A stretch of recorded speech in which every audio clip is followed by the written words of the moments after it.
Hello everyone, welcome back to another video. In this video, I will guide you on how to fix a Lorex camera that is offline. So let's get started. First of all, you have to check the antennas and signal strength.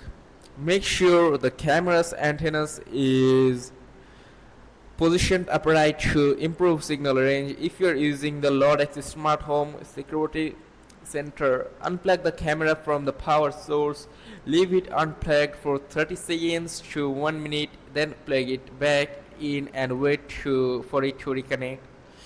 Now let's move forward to the next step, which is basically you have to remove the signal interference. Check for obstacles blocking the signal such as concrete, brick, metal or wood. If the camera is too far from the LSHSC, consider using the Lorex home extender to increase the range. If the camera is near your home's router, try connecting it through Wi-Fi. Now, if your problem is still not solved, reset and reconnect the camera. If the issue persists, try removing and re-adding the camera in the Lorex Home app. Open the Lorex Home app, then tap the devices icon in the top left, select the camera you want to remove, tap the settings icon, scroll down and select remove device. Confirm by tapping remove device again and then reset the camera using the reset button.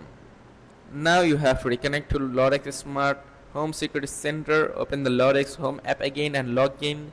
Follow the on-screen instructions to set up the camera. Then open the Lorex Smart Home Security Center.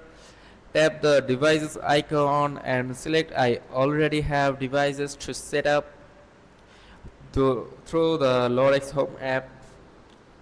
Then Lorex Home app will search for available cameras. Select your camera and enter the password. Tap save and then next. Name your camera using a preset or custom name, then tap save. Select indoor or outdoor depending on where the camera is installed.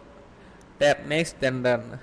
So that's it. Your Lorex camera should now be back online and connected to the Lorex Smart Home Security Center. If this video is helpful, like, share and subscribe for more. See you in the next video.